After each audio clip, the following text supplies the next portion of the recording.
मेरा नाम आर्य है और आज मैं 32 साल का हूँ। मेरा बचपन उत्तर प्रदेश के एक छोटे से कस्बे में गुजरा।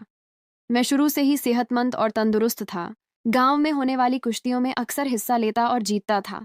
लेकिन सच कहूं तो प्यार मोहब्बत के मामले में बिल्कुल अनाड़ी था। गांव की लड़कियों की बातें सुनता, हंसता, मगर कभी खुद पहल करने की हिम्मत नहीं हुई। मेरी शर्मीली तबीयत आधे आ जाती। किसी से बात करने में भी झिझकता था। 12वीं कक्षा की परीक्षाएं खत्म हुई तो माता पिता ने कहा, आर्य, अब तो तुम बड्ढे हो गए हो। क्यों ना कुछ दिन बनारस वाराणसी में अपने नाना जी के घर गुजार आओ। वहां नया माहौल देखोगे तो दिल बहल जाएगा। मैं खुशी खुशी बनारस चला गया। नाना जी का घर गली के अंदर एक छोटी सी हवेली थी, जहां हमेशा चहल पहल रहती थी।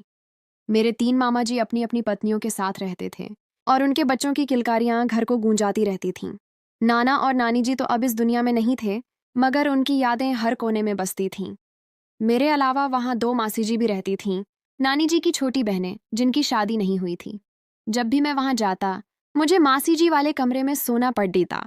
वहां 2 पुराने सिंगल बिस्तर थे, एक पर बड्ढी मासी पार्वती और छोटी मासी नरगिस सो जाती और दूसरे पर मैं। कभी कभी रात को हल्की सी खिड़की से गंगा की ठंडी हवा आती तो नींद बहुत सुकून की आती थी। एक रात बनारस की गर्मियों में अचानक मेरी तबीयत बिगड़ा गई। मैं सो रहा था कि मुझे तेज सर्दी महसूस होने लगी। हड्डियों में जैसे जान ही न हो। मैं कांपते हुए उठा और बड़ी मुश्किल से आवाज निकाली, पार्वती मासी जी, मुझे बहुत सर्दी लग रही है और बुखार भी महसूस हो रहा है। पार्वती मासी जी, जो उम्र में 40 के करीब होंगी, नींद से बेदार हुई और फौरन मेरा माथा छुआ। अरे आर्य, तुम्हें तो बहुत तेज बुखार है। उनकी आवाज में फिक्र थी। उन्होंने जल्दी से आयुर्वेदिक जड़ी बूटियों से बनी एक छोटी सी गोली मेरे मुंह में डाली और छोटी मासी नरगिस को भी जगाया। नरगिस, देखो आर्य को बुखार हो गया है, मैं इसके साथ ही बैठी हूँ। नरगिस मासी ने भी परेशानी से मेरी तरफ देखा और सर हिलाया। फिर पार्वती मासी जी ने मेरे माथे पर हल्के हाथ से मालिश शुरू कर दी। उनके हाथ में एक अजीब सा सुकून था, जैसे कोई देवी मेरे दुख को दूर कर रही हो। सर दबाते दबाते उनका हाथ मेरे हाथ से छू गया। मैं दिल ही दिल में कांप गया, मगर मैंने आंखें बंद करके सोने का ढोंग किया। इस स्पर्श में एक अजीब सी गर्मी थी, जो मेरे जिस्म के बुखार को भुला रही थी।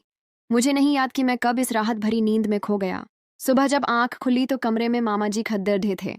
उन्होंने मुझे देखा और कहा, उठो आर्य, तुम्हें डॉक्टर के पास ले चलेंगे। बुखार बहुत तेज है। डॉक्टर ने दवा दी और मैं घर वापस आ गया। सारा दिन रात वाला वाकया मेरे जहन में किसी फिल्म की तरह चलता रहा। पार्वती मासी जी आमतौर पर अपने कामों में मसरूफ थीं, जैसे कुछ हुआ ही न हो। वह मुझे वक्त पर दवा देती रहीं, मेरे लिए गर्म दूध लाती और हर तरह से ख्याल रखती थीं।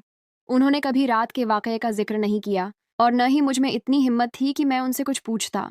हालांकि उस वक्त प्यार मोहब्बत के मामले में मेरा इल्म बहुत महदूद था, लेकिन फिर भी यह एहसास था कि यह सिर्फ एक सादा छूना नहीं था। उस रात के बाद मेरे अंदर कुछ बदल गया। मैं चोरी चोरी उनकी तरफ देखता, उनके चेहरे की मुस्कुराहट, उनके बालों की लट को गौर से देखता। मैंने किसी को शक न होने दिया। कोई ऐसी बात या हरकत नहीं की जो उन्हें या किसी और को परेशान करती। कुछ दिन बनारस में गुजारने के बाद मेरे घर, जो कि उज्जैन में था, वापस जाने का वक्त आ गया। छोटी मासी नरगिस भी मेरे साथ तैयार हो गईं। उन्होंने कहा कि वह अपने भाई भाभी से मिलना चाहती हैं।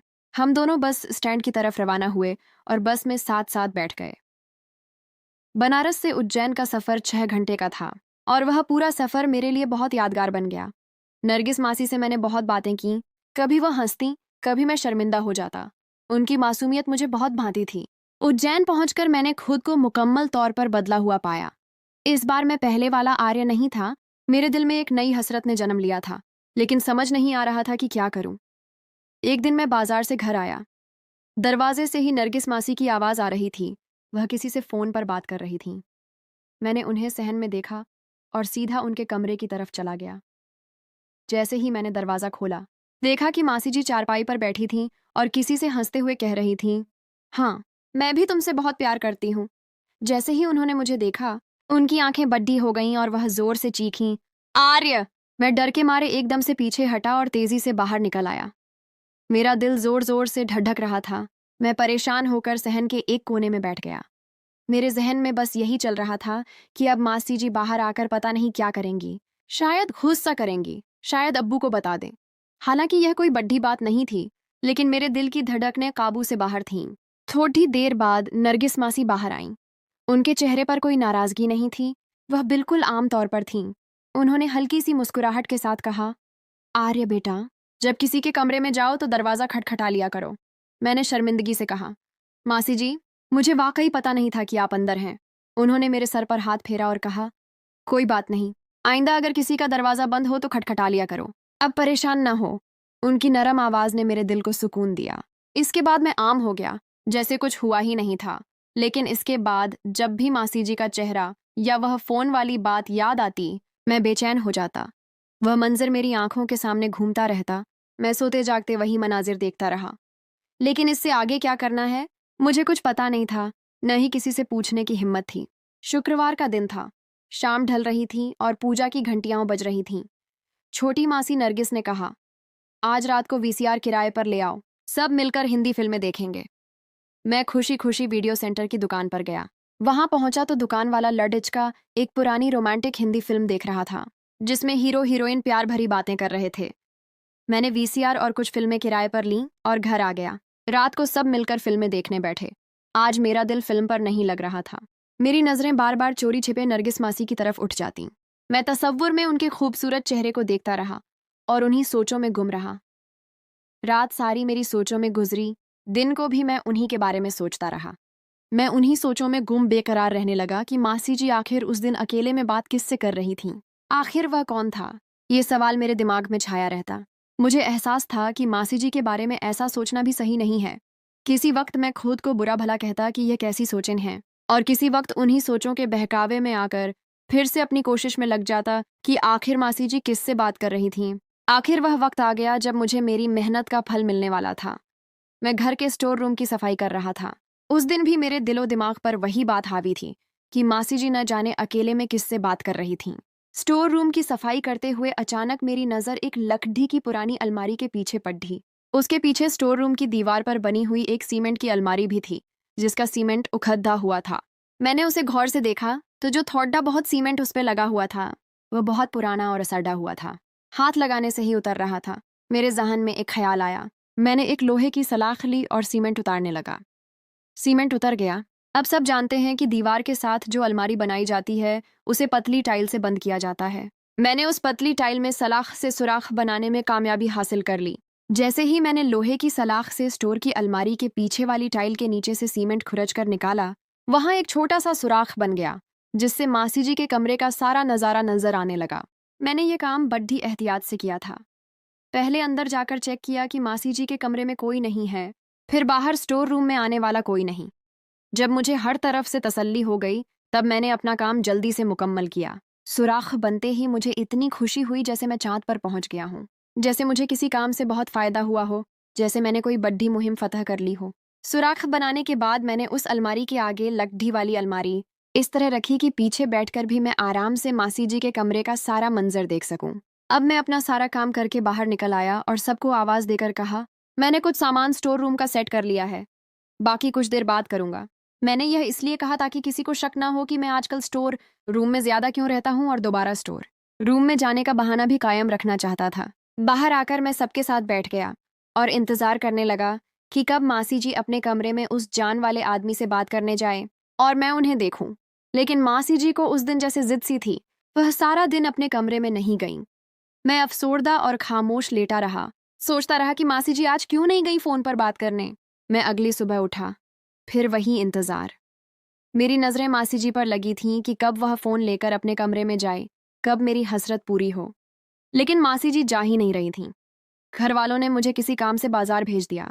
थोड़ी देर बाद जब मैं वापस आया तो मासी जी के हाथ में फोन था और वह बात करके शायद अपने कमरे से बाहर निकल रही थीं। मेरा किसी से बात करने को दिल भी नहीं चाह रहा था। बस सारा दिन परेशान फिरता रहा। इसके 2 दिन बाद घर वालों ने मुझसे कहा, आर्य, तुमने स्टोर रूम का सारा सामान भी अपनी जगह से हटा दिया है, इसे सेट क्यों नहीं कर रहे? अगर काम नहीं कर सकते तो पंगा मत लिया करो। वह मुझे काफी डांटने लगे। तो मासी जी ने कहा, आओ आर्य, मैं तुम्हारे साथ स्टोर रूम सेट करा देती हूँ। मैंने फौरन कहा, नहीं मासी जी, स्टोर रूम का कोई मसला नहीं, वह तो अब मेरी जिम्मेदारी है। देखना, आज के बाद स्टोर रूम की कोई चीज भी अपनी जगह से गायब नहीं होगी। ये बात करके आने वाले कल के लिए मैंने सबके जहन में बिठा दिया कि स्टोर रूम को मैं ही सेट करूंगा। मेरी बात सुनकर सब ने कहा, देखो, मर्द हो तो अपनी बात से पीछे ना हटना। हम भी देखते हैं कि तुम कितने दिन इस गंदगी को साफ करते हो। मैंने यह जिम्मेदारी खुशी से अपने सर ले ली और मासी जी से कहा, मासी जी, अब जाओ, जाकर अपने काम करो। स्टोर रूम अब सिर्फ मेरी जिद है।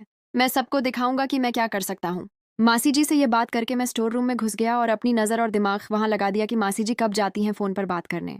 थोड़ी देर बाद मासी जी के कमरे के दरवाजे के बंद होने की आवाज़ आई और मेरी धड़कन तेज़ हो गई। मैं अलमारी वाले सुराख की तरफ जाने की बजाय स्टोर रूम के दरवाजे की तरफ गया ताकि बाहर देखूं कोई इस तरफ तो नहीं आ रहा। लेकिन इस तरफ किसी का ध्यान नहीं था और न ही कोई स्टोर रूम में आता था। पहले ही सब इस झमेले से दूर भागते थे और आज खुश थे कि मैं खुद सफाई की बात करके फंस गया हूँ। मैं धड़कते दिल के साथ लकड़ी की अलमारी के पीछे जाकर बैठ गया। सुराख से देखने लगा। मासी जी ने फ़ोन ऑन किया और नंबर मिलाकर फ़ोन कान से लगाकर बोली, कैसे हो मेरी जान। ये बात सुनते ही मेरा दिमाग चकराने लगा और मैं सोचने लगा कि मासी जी आखिर जान किसको बोल रही हैं। थोड़ी देर मासी जी ने बात की और कहा, जान, अब मैं फ़ोन रख रही हूँ, कोई आ जाएगा तो मसला बन जाएगा। यह बात सुनकर मुझे पसीना आ गया, जैसे मुझे बहुत तेज़ बुखार हो। दिल की धड़कन बहुत ज़्यादा तेज़ और बेतरतीब हो गई थी। मुझे कुछ समझ नहीं आ रहा था कि क्या करूं। फौरी तौर पर वहां से उठा और कांपते लड्डहडाते कदमों से भागता हुआ बाहर आ गया। शुक्र ये हुआ उस वक्त सब अपने कामों में लगे हुए थे। किसी की नज़र मुझ पर नहीं पड़ी। अगर नज़र पड़ी भी तो किसी ने मुझसे कुछ नहीं पूछा। वह सब समझ रहे होंगे कि स्टोर रूम की सफाई की वजह से थका हुआ बाहर आया हूँ। मैं चंद लम्हे वहां फर्श पर ही बैठा रहा और सोचता रहा कि यह आखिर आदमी है कौन जिसे मासी जी जान बोल रही थी। इसी दौरान मेरी एक कज़न रोशनी, जो चंद दिनों के लिए हमारे घर मेहमान आई थी, सहन में आई। जब मैं बाहर आया तो वह मुझे देखकर शर्माकर मुस्कुराकर अपने कमरे में चली गई। मुझे उसका शर्माना और मुस्कुराना एक लम्हे के लिए बहुत अजीब लगा। फिर मैं उन्हीं सोचों में डूबा हुआ सर ढकों पर मारा मारा फिरता रहा। कज़न रोशनी के बारे में कभी मेरे जहन में कोई ख्याल नहीं आया था और न ही कभी सोचा था। लेकिन इस हादसे के बाद मेरा जहन मुकम्मल तौर पर बदल गया था। मुझे अपनी कज़न रोशनी उस वक्त सबसे ज़्यादा खूबसूरत लड़की लग रही थी। उसका चेहरा मेरी सोचों से हट ही नहीं रहा था। मैं सोच रहा था कि आज से पहले मुझे अपनी कज़न के बारे में मोहब्बत का ख्याल क्यों नहीं आया। मैंने इतना अरसा उस पर तवज्जो क्यों नहीं दी। वह इतनी खूबसूरत है, मैंने ध्यान क्यों नहीं दिया। मैं इन्हीं सोचों में डूबा हुआ था। फिर मैं अपने घर पहुंचा। घर आकर देखा तो सब कुछ आम था, बस मैं ही आम नहीं था। इसके बाद मेरी दूसरी कज़न कोमल मेरे लिए खाना ले आई। मैं खाना खाने लगा और चोर नज़रों से कोमल का चेहरा देखने लगा, जो सहन में ही इधर उधर काम कर रही थी। खाना खाने के बाद मैं वहीं सहन में चारपाई पर लेट गया और कज़न कोमल को आते जाते देखने लगा। तब वहां मासी नरगिस आई और कहने लगी, कोमल, आओ लूडो शुरू करते हैं। कोमल बोली, मासी जी, बस 5 मिनट में फारिग होकर खेलती हूँ। हमारे घर में जब भी कोई लूडो खेलता तो 2 खिलाड़ी ही खेलते थे। बाकी उनकी गेम देखते थे कि कोई बेईमानी ना करे। वह दोनों नीचे चटाई बिछाकर बैठ गईं। बाकी सब उन दोनों को देखने लगे। मासी नरगिस ने मुझे कहा, आर्य, तुम भी आ जाओ, गेम देखो, चुपचाप गुमसुम क्यों बैठे हो। तब कोमल ने कहा, मासी जी, लगता है आर्य को बुखार है। मैंने कहा, नहीं, मुझे बुखार नहीं है। अब मेरी तबीयत काफ़ी हद तक संभल चुकी है। मैंने अपनी चारपाई उठाई और उनके पास आकर चारपाई पर बैठ गया और गेम देखने के बहाने कोमल के हुस्न को देखने लगा। मैं चारपाई से थोड़ा सा खिसक कर मासी जी वाली तरफ हो गया। तब मासी जी को छाया आया और मासी जी खुशी से झूमने लगी। इसके बाद जितनी देर गेम चलती रही, मैं बार बार चोर नज़रों से मासी नरगिस और कोमल को देखता रहा। गेम का खात्मा हो गया। मासी नरगिस ऊपर चारपाई पर मेरे साथ बैठ गईं। मेरी कज़न कोमल से कहने लगीं, कोमल, जाओ चाय बना लाओ। नहाने के बाद चाय नहीं पी, थोड़ी सर्दी महसूस हो रही है। फिर मेरी कज़न चाय ले आई। हम सब ने चाय पी। इसके बाद मासी नरगिस ने कोमल से कहा, कोमल, जाओ आयुर्वेदिक तेल की बोतल ले आओ। आर्य की तबीयत वाकई कुछ ठीक नहीं, इसके सर की मालिश कर दूं। जिस पर कोमल चली गई तेल लेने के। यहाँ बता दूं, ये मालिश करना आज पहली बार नहीं हो रहा था। इससे पहले भी दोनों मासी जी और मेरी कज़न्स बहुत बार मेरे सर की मालिश कर चुकी थीं। आज पहली बार मेरे दिल में मासी जी के बारे में ऐसे ख्यालात थे। इससे पहले ऐसा कभी नहीं हुआ था। मासी जी अभी भी मेरे साथ बैठी थीं और इधर उधर की बातें कर रही थीं। तभी कोमल तेल लेके आ गई और उसने मासी जी को दिया। मासी जी ने कहा, मैं सर की मालिश करती हूँ, तुम जाके घर के काम करो। और इसके साथ ही मासी जी चारपाई से उतर गईं और मेरे सामने खड़ी डीढ़ी होकर मेरे सर में तेल डालकर मालिश करने लगीं। 15-20 मिनट तक मासी जी ने मालिश की और मासी जी ने कहा, आर्य, बताओ सुकून मिला या नहीं। मैंने कहा, हाँ मासी जी, सुकून मिला है। मासी जी ने कहा, ये कोमल बद्धी कामचोर है, इसको पता भी था। मैं आज घर पर हूँ, अभी तक तुम्हारे सर की मालिश करने नहीं आई। तब मैंने कहा, मासी जी, बस करें, शाम होने वाली है। अब मैं जल्दी से नहा लूं, नहीं तो सर्दी लग जाएगी। मैं मासी जी से फारिग होके वॉशरूम में घुस गया। इसके बाद मैंने नहाना शुरू कर दिया और नहा के बाहर आ गया। उस दिन उसके बाद कुछ खास नहीं हुआ। तीसरे दिन मुझे अंदाजा हुआ कि आज कुछ होगा। फिर मासी नरगिस फ्रेश होने वॉशरूम में चली गई। कुछ देर के बाद मासी जी बाहर आईं। मासी जी भी नहा चुकी थीं और अपने लंबे बाल खुश्क कर रही थीं। मेरी नज़र घर के मरकजी दरवाजे पर पड़े रही तो क्या देखता हूँ कि मेरा एक कज़न आकाश, जो इस वक्त 27-28 साल का होगा, छोटा दरवाज़ा थोड़ा सा खोल कर खड्डा है। वह इस अंदाज से खड्डा था कि सामने वालों को नजर न आए, मगर उसकी नजरें मासी नरगिस पर थीं, जो बालों को झटक झटक कर खुश्क कर रही थीं। जब मैंने उसे देखा तो मुझे बहुत बुरा लगा। मासी जी बाल खुश्क करने के बाद अंदर बरामदे में आ गईं और ड्रेसिंग टेबल के सामने खड़ी हो गईं। तब मेरा कजन आकाश भी अंदर आया और सोफे पर बैठकर भी वह मासी जी की तरफ ही देख रहा था। उसकी नजरें उनके सरापे पर जमी थीं। मुझे उसका देखना बहुत नागवार गुजरा। हम इधर उधर की बातें करते रहे, लेकिन मेरे दिल में एक गुस्से की लहर थी। तब मासी नरगिस भी हमारे साथ आकर बैठ गईं और कहने लगीं, मैं तो फ्रेश हो गई, अब आगे क्या कहते हैं, कौन सी गेम खेलें? इस पर आकाश बोला, मासी जी, आपने कहा था लूडो खेलनी है, मैं तो इसीलिए आया हूँ।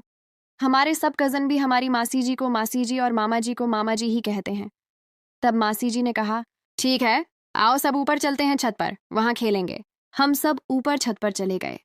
छत पर जाकर नीचे फर्श पर चटाई बिछाकर सब बैठ गए। लूडो दरमियान में रखी, एक तरफ मासी नरगिस बैठ गई, उनके सामने मेरा कज़न आकाश। एक तरफ मैं बैठ गया, एक तरफ मेरा भाई, और भाई के साथ मेरी कज़न कोमल बैठ गई। आज पता नहीं क्यों, लेकिन मेरी नज़र अपने कज़न आकाश पर ही थी, क्योंकि वह गेम में नहीं बल्कि मासी नरगिस में खोया हुआ था। वह बार बार मासी जी की तरफ इस अजीब नज़र से देख रहा था जो मुझे बिल्कुल पसंद नहीं आई। मुझे उसका मासी जी को ऐसी नज़र से देखना बहुत अजीब और बुरा लग रहा था, जैसे वह कोई अजनबी हो और उन्हें हरास कर रहा हो। कज़न को उस वक्त किसी की परवाह नहीं थी कि हम सब बैठे हैं। मासी जी भी उससे हंस हंस कर बातें कर रही थीं। शायद वह उसकी नीयत नहीं समझ पा रही थी। मुझे बहुत गुस्सा आ रहा था। आज पता नहीं क्यों मुझसे कज़न का वहां बैठना बर्दाश्त नहीं हो रहा था। मैंने अचानक वहां से लूडो उठाई और जोर से दूर फेंक दी। फिर मैंने कज़न आकाश को बाजू से पकड़ा और सख्ती से कहा, यहाँ से दफा हो जाओ। वह मुँह से उम्र में बड्ढा था। आज तक पहली बार मैं अपने किसी कज़न को झिझक कर घर से निकाल रहा था। सो मेरा कज़न आकाश कंफ्यूज हो गया। उसके चेहरे पर हैरत के साथ गुस्सा भी था। मुझे सब समझाने और डांटने वाले थे, लेकिन मैंने किसी की न सुनी। तब मेरा कज़न मुझे बुरा भला कहते हुए बोल रहा था कि तुम तो किसी काम के नहीं, बेगैरत। मैं चारपाई पर बैठा था। मुझे सांस बहुत चढ़ा हुआ था और गुस्सा भी, और मुझे नजर आ रहा था कि मासी नरगिस वहीं खड़ी हैं। मुझे मासी जी पर भी गुस्सा था कि वह आकाश से हंस हंस कर क्यों बातें कर रही थीं। तब मासी नरगिस मेरे पास आईं। अब छत पर हम दो ही थे। मासी जी मेरे साथ चारपाई पर बैठ गईं और मुझसे कहने लगीं, आर्य, तुम्हारा दिमाग तो खराब नहीं हो गया? इस बेचारे आकाश ने क्या कह दिया था जो तुमने ऐसा रद्दे अमल दिया? मैं बोला, मासी जी, वह अब आपको बेचारा लग रहा है? ऐसे बेचारे को तो मैं नहीं छोड़ ढता आज। मासी जी बोली, अच्छा ये बताओ तुम्हें हुआ क्या था? जहां तक मुझे याद है, उसने तुमसे कोई बात नहीं की थी। तुमने ही लूडो उठा के फेंकी और उसको बुरा भला कहने लगे। मैंने कहा, इस बेचारे ने तो मुझे बहुत कुछ कहा है। इस पर मासी जी बोली, पहले तुमने उससे बुरा भला कहा।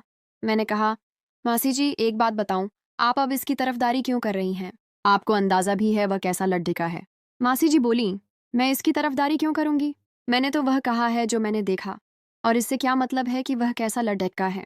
मैंने कहा, मासी जी आप नहीं जानती, वह अच्छा लड़ियच का नहीं है और आपको भी इसके साथ ऐसे हंस हंस के बातें नहीं करनी चाहिए थीं। मासी जी मेरी बात सुनकर थोड़ी देर चुप हुईं। उनके चेहरे पर हैरत के आसार थे। फिर बोली, अच्छा तो मेरे आर्य को यह गुस्सा था कि मैं इससे हंस हंस के बात क्यों कर रही थी। मासी जी बोली, आर्य देखो, वह तुम्हारा कज़न है, हमारा अपना खानदान है। मैंने कहा, मासी जी, मैंने कह दिया ना कि मुझे अच्छा नहीं लगा, और मैं आज के बाद ना देखूं आप इसके साथ या किसी और के साथ फ्रैंक हों। ये बात सुनते ही मासी नरगिस मेरी बात सुनकर हंसने लगी और बैठे बैठे मेरा हाथ पकड़ डालिया। मेरा तो होश ही उड़ डट गए। हालांकि यह पहली बार नहीं हुआ था।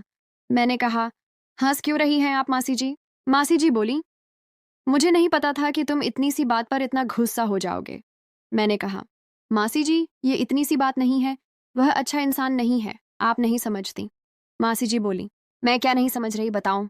मैंने कहा, मासी जी बस, मैंने कहा ना, वह अच्छा लड्डच का नहीं है। मासी जी बोली, मुझे भी तो पता चले कुछ, मैंने हिचकिचाते हुए कहा। मासी जी, वह आपको घूर रहा था। मुझे अच्छा नहीं लगा। मासी जी के चेहरे पर अचानक रंगत बदल गई। वह थोड़ी संजीदा हो गई और बोली, मुझे उस वक्त बताते फिर देखना मैं इसका क्या हाल करती। मैं तो बस इसलिए इससे भी बात करती थी कि वह तुम्हारा कज़न है और मेहमान था। मासी जी पहले की तरह शोखी से बात नहीं कर रही थीं। फिर मासी जी बोली, मुझे इसका अंदाज़ा क्यों ना हुआ। आर्य, हो सकता है तुम्हें गलतफहमी हुई हो। वह कभी ऐसा नहीं करता। मैंने कहा, गलतफहमी नहीं हुई, वह तो घर के दरवाजे से ही आपको घूर रहा था। मासी जी बोली, दरवाजे से कैसे। मैंने कहा, मासी जी, जब आप बाल खुश्क कर रही थीं सहन में, तब वह दरवाजे पर खड्डा होकर आपको देख रहा था। अगर उसने आपको न देखना होता तो सीधा अंदर आ जाता। अब मैंने सारी बात बता दी। मासी जी बोली, आर्य, तुम मुझे उसी वक्त बता देते, मैं इसको खड्डी डीढ़ी खड्डी सुना देती। मासी जी के चेहरे पर अब थोड़ी परेशानी भी थी, एक अजीब सी घबराहट। मैंने कहा, मासी जी, आज के बाद इससे बात नहीं करनी, और मैं अब्बू से भी कहूंगा वह इसको घर में न घुसने दे। मासी जी बोली, नहीं, अपने अब्बू को नहीं बताना कुछ, और हाँ, ये बात भी किसी से नहीं करनी कि वह मुझे घूर रहा था। मासी जी की परेशानी उनके चेहरे पर बढ़ती जा रही थी। उनकी आंखों में नमी आ गई। मैंने कहा, लेकिन क्यों? मासी जी ने रुआंसी आवाज में कहा, यह अच्छी बात नहीं है। खानदान में बात फैल जाएगी और मुझे बुरा समझेंगे। इसके साथ ही मासी जी ने रोना शुरू कर दिया और अपने आंसू साफ करने लगी। मैंने कहा, मासी जी क्या हुआ? रो क्यों रही हो? जैसा आप कहेंगी मैं वैसा करूंगा। मैं किसी को नहीं बताऊंगा। और मैं मासी जी के और करीब हो गया और उन्हें चुप कराने लगा। मासी जी रोते हुए बोली, आर्य, कसम से मुझे इसकी नीयत का नहीं पता था। अगर पता होता मैं इसको मुंह भी न लगाती। मैंने कहा, वह सब भाई ऐसे ही हैं, शिकारी नजरों वाले। अच्छा हुआ आपको मेरी बात समझ आ गई, नहीं तो वह बाहर दोस्तों में बैठकर पता क्या क्या बात करता। मासी जी बोली, ये ऐसा है? मैंने कभी सोचा भी नहीं था। मैंने कहा, हाँ मासी जी, मैंने कहा ना, ये सब भाई ही ऐसे हैं, शरीफ बनते हैं। मासी जी अब चुप हो गईं और दोबारा अपना हाथ मेरे हाथ पर रख दिया। मासी जी अब मुझसे ज्यादा फ्रैंक होकर बात कर रही थी। उनके हाथों की नरमी मुझे बहुत सुकून दे रही थी। हम नीचे उतरने लगे तो मासी जी ने फिर कहा, आर्य, याद है ना, अब किसी से कोई बात नहीं करनी इसके बारे में। मैंने कहा, हाँ मासी जी, मुझे याद है। और मासी जी ने एक लम्हे के लिए मुझे खड्डी ढे खड्डे गले लगा लिया, एक माँ की सी मोहब्बत के साथ। और हम नीचे उतर आए।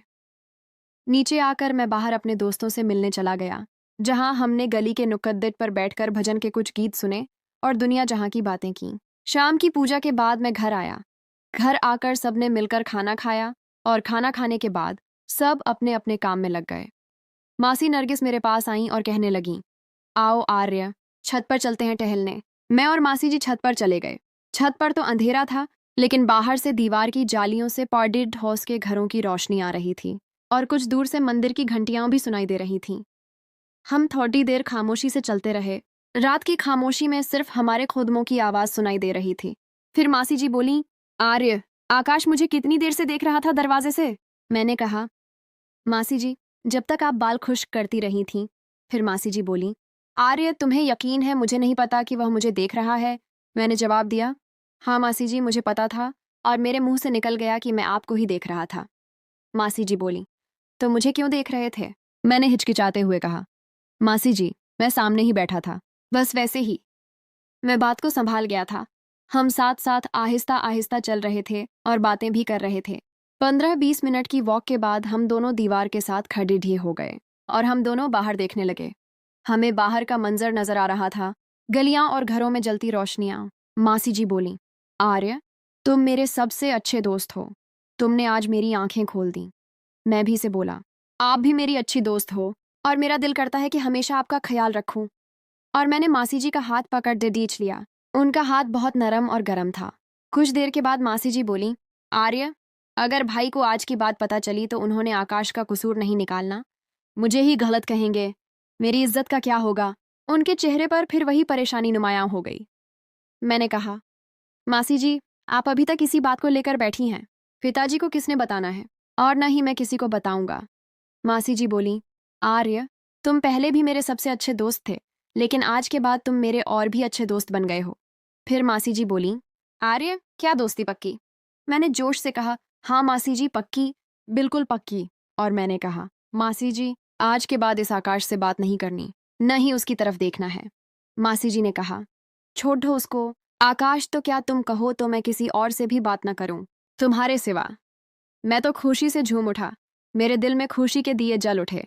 फिर मासी जी बोली, दोस्त, अब नीचे चलें। मैंने कहा, ठीक है। और फिर हम एक दूसरे का हाथ पकड़ दिए कर नीचे उतरने लगे। बिस्तर पर लेटे मुझे छत वाला मंजर याद आने लगा। मासी जी का हाथ, उनकी बातें, उनका एतमाद। मुझे ऐसे लग रहा था कि मुझे पूरी दुनिया की दौलत मिल गई है, एक अनमोल खजाना। मासी जी पहले भी हम सब भाइयों से बहुत प्यार करती थीं, एक माँ की तरह। लेकिन इस वाक़ये के बाद, जो ज़ाहिरा तौर पर कुछ भी नहीं था, लेकिन मासी जी पर भी इसका बहुत गहरा असर हुआ, और मुझ पर भी। मुझे किसी भी सूरत यह बर्दाश्त नहीं था कि कोई मासी जी को बुरी नज़र से देखे।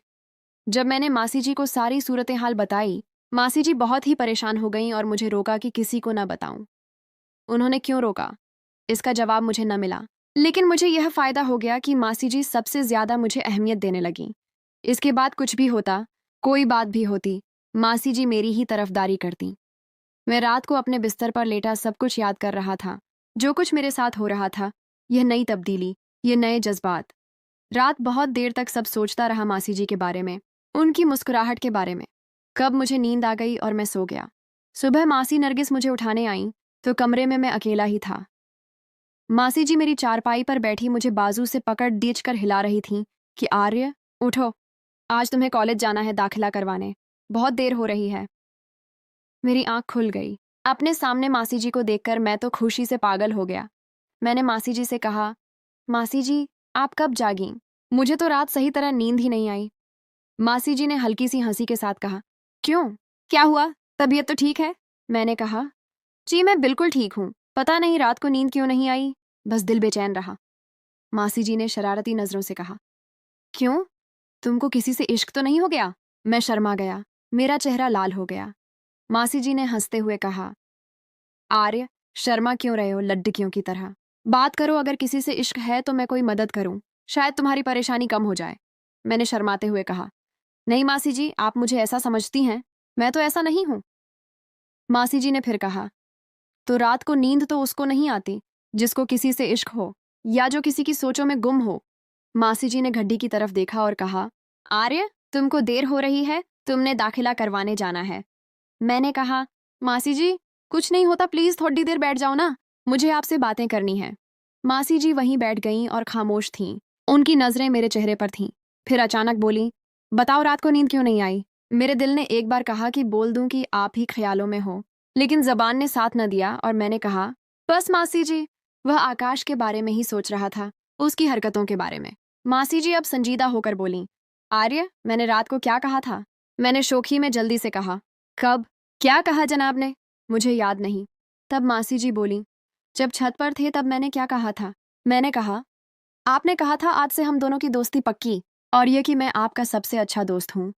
मासी जी ने कहा, हाँ, यह भी कहा था, और यह भी कहा था आकाश के बारे में अब कोई बात नहीं करेंगे, उसे भूल जाएंगे।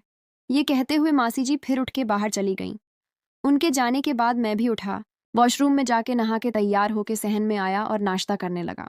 नाश्ते से फारिग होके मैं अपने कमरे में चला गया और अपने कॉलेज के दाखिले के कागजात तलाश करने लगा। तब मासी नरगिस अंदर आई और कहने लगी, तुम बहुत देर कर रहे हो, क्या कॉलेज में पहुंचने का मूड नहीं है? जल्दी करो। मैंने कहा, मैं कागजात तलाश कर रहा था, अब मिल गए हैं और मैं जा रहा हूँ। और मैंने मासी जी से हिचकिचाते हुए कहा, क्या आपको अच्छा नहीं लग रहा मैं घर में हूँ? तब मासी जी मुस्कुराकर बोली, मुझे अच्छा लग रहा है, लेकिन यह भी अच्छा लग रहा है कि मेरा दोस्त पढ़ लिख के बड्ढा अफसर बने, अपना नाम रोशन करे। उनकी बातों ने मेरे दिल को छू लिया।